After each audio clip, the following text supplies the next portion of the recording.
Hello, welcome back to another anime art video. My name is Dennis and I'm a beginner artist, and in today's video I'm going to be drawing Orihime Inoue. I believe her name is. I'm gonna keep it real with you. Orihime, when she's eating in this episode, she sounded almost identical to Nell. Nell from the Espadas, like the little girl, like the little girl that ends up turning into a woman. Her. I don't know what happened to Nell definitively. Like, there was no answer from what happened, like, story wise. So I'm not sure if Nell actually is okay, if she's the only Iran card that actually still lives, uh if she's ruling over Waco Mundo. I don't know what she's up to, but I know that she shouldn't be dead because she wouldn't have fought against Kimpachi and Byakuya, or I forget what his name is, but the captain of the research. She wouldn't have fought against any of those guys. And I know that those guys stayed behind to finish off whatever enemies were left. So they ended up beating number zero and then whomever else, and then they ended up coming back. So theoretically, she should still be there, but I don't know if she ever shows up ever again in the manga. But I know she doesn't show up in the anime. But she still shows up in the intro. I don't remember if it was this arc or the previous arc.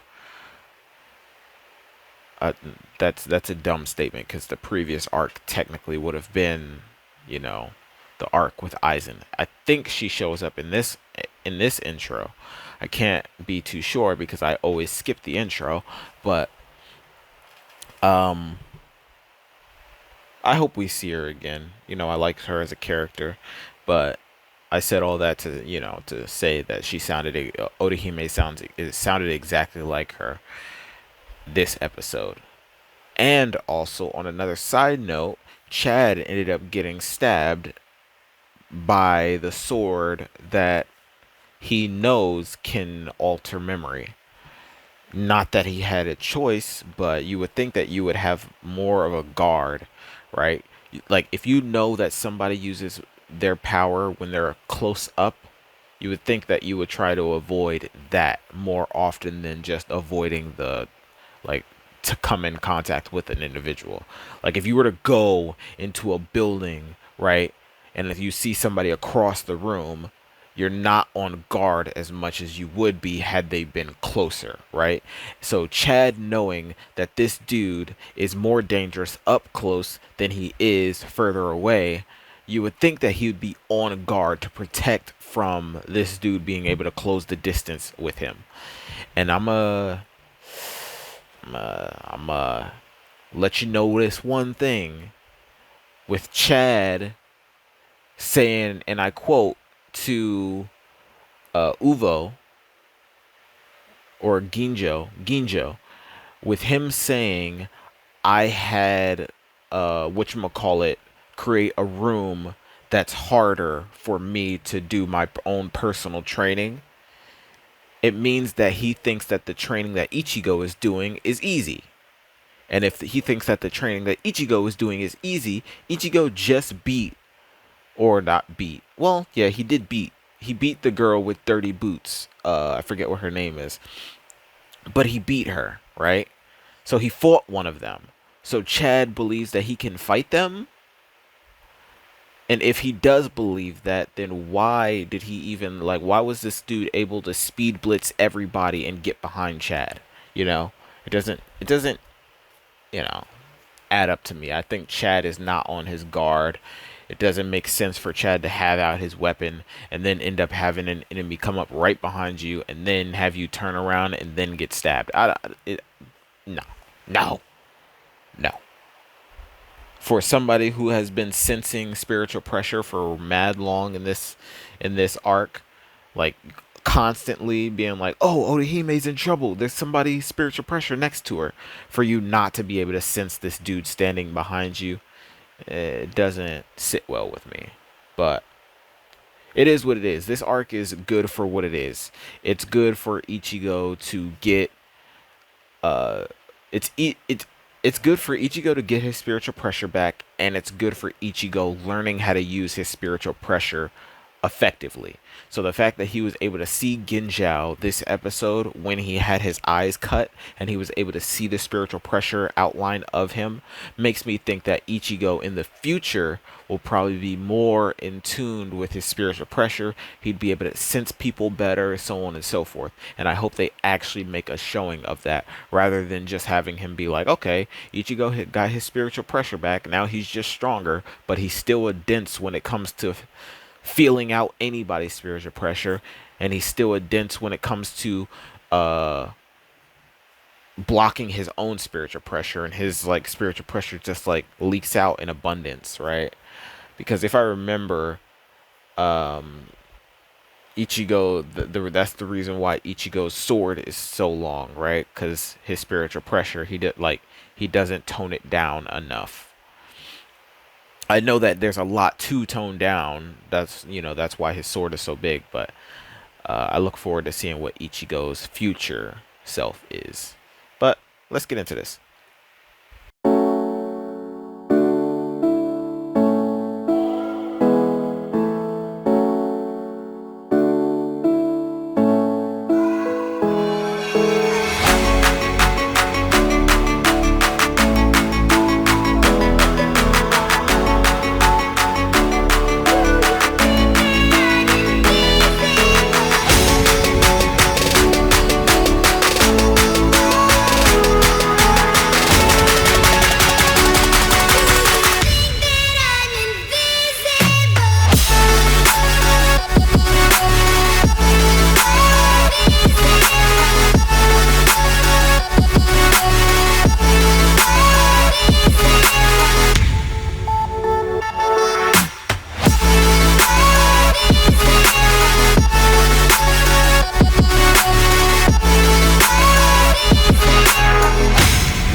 right, I am finished with this picture of Orihime.